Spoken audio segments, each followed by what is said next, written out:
Është mërkur e bërhime, sot fillon koha e kreshmeve. Është një ditë për të kuptuar sa është rëndësishme kjo kohë e shenjtë, që kisha na ofron si kohë pendimi dhe kthimi. Në librin e jetës, Shën Tereza e Jezusit, duke folur për kthimin e saj, na thot: tashmo shpirti im ndihe i lodhur dhe donte të pushonte, por zakonet e tij të keqia e pengonin.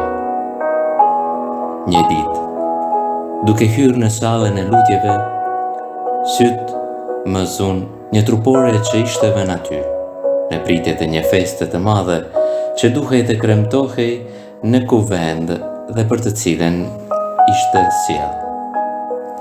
Paraqiste Zotin ton, të mbuluar me plak, në mënyrë aq të përshpirtshme, saqë kur e pash, u ndjeva krejt e prekur, sepse paraqiste me vërtetësi të madhe sa kishte vuajtur ai për ne.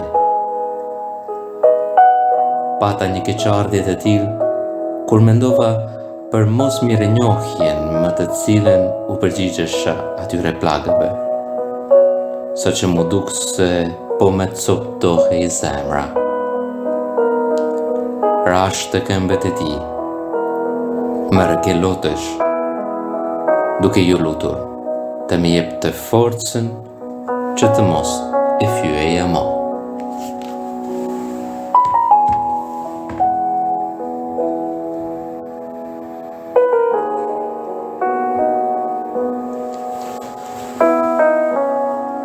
Sot fillon kohë e kreshmeve. Zakonisht e kuptojme si një kohë pendimi, si një kohë pak e zymt.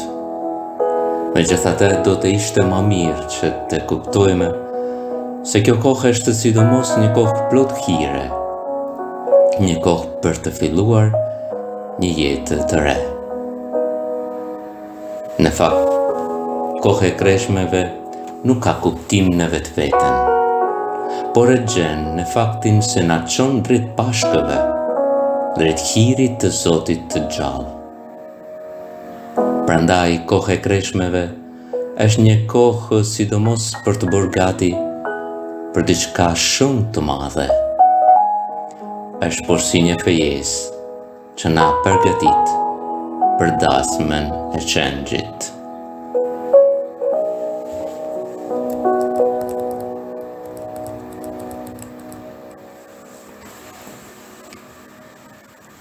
Si mund të bëhemi gati? Së pari, kohë e kreshmeve na fton që të lutemi ma shumë, por jo vetëm duke thënë ma shumë urata. Ma e rëndësishme, ma e fërtshme është që të rritemi në një marrëdhënie më të ngushtë me Zotin, një marrëdhënie që të na shndërrojë jetën. Nga lutja, prandaj, vjen edhe drita, e cila në ndriçon, dhe ndriçon edhe mëkatin ton, dhe na hap ndaj mëshirës së Zotit.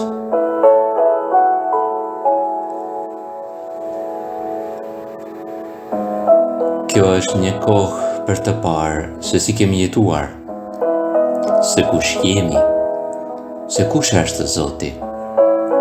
Një kohë për të parë se cilat janë arsyet e vërteta të jetës time. Pas veprimeve të mia, a gjendet Zoti apo vetvetja ime? Çfarë më motivon? Kërkimi i miratimit apo i bekimit të Zotit? Kjo është koha për të vërtetën, kohë për përvujtërinë.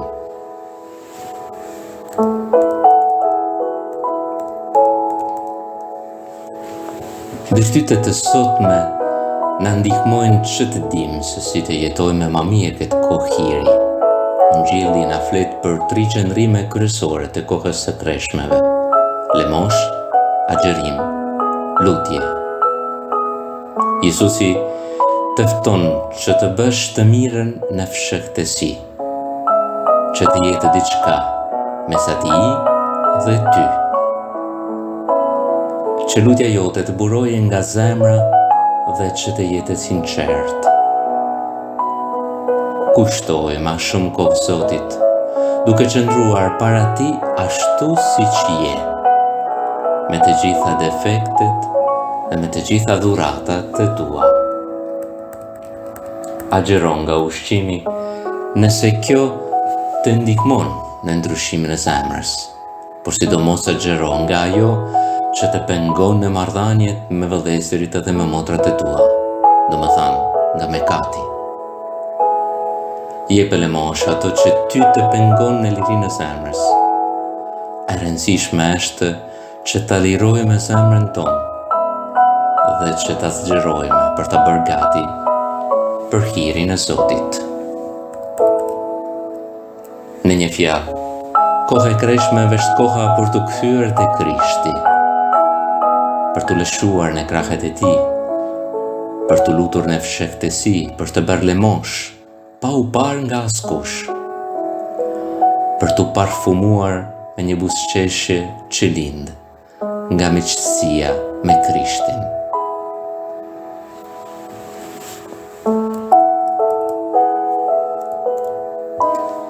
Sot fillojmë kohën e kreshmeve me një simbol, hini. Hini na kujton se sot mund të kemi një ditë lavdije, por nesër mund të jetë edhe plot kritika dhe përvujtërime. Për këtë arsye, duhet të kemi gjithmonë besim vetëm te Zoti dhe jo te vetja ose te tjetri. Hini na kujton edhe gjendjen tonë të brishtë dhe të varfër. Nafton që ta njohim ato që nuk e bëjmë mirë, aty ku gabojmë, por gjithmonë me një ndjesi plot me paqe, pasi jemi me fat. Zoti gjithmonë na fal dhe na jep një mundësi të re për një jetë më të mirë. Gjithmonë mund të fillojmë përsëri me ndihmën e hirit të Zotit. Hini simbolizon edhe ndryshimin. Po, mund të ndryshojmë jetën tonë, por këtë mund ta bëjmë vetëm me ndihmën e Zotit të mëshirshëm dhe të dhimbshëm, i cili don të na dhurojë një zemër të re, një shikim të ri, ndaj Zotit, ndaj vetes, ndaj tjetrit. O Zot Jezus, me ndihmo që kjo kohë e kreshmeve të jetë e veçantë. Dëshiroj të bëhem gati për gjithë ato që ti don të më dhurosh. Me ndihmo që të dal nga vetja, nga egoizmi im. Me ndihmo që ti mund t'i hap sytë të mi ndaj mëshirës sate, e cila mefton që të jem i mëshirshëm, por si ati. O Zot Jezus, duke parë ato që ti i ke bërë me Shën Terezën e Jezusit, bëj që edhe unë të mund të them në këtë kohë ato që thotë ajo.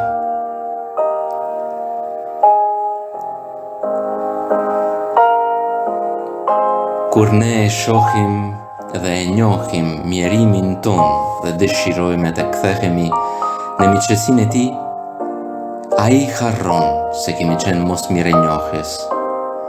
As nuk i kujton më hiret që na ka dhënë dhe që do të ishin një arsye më shumë për të na ndëshkuar.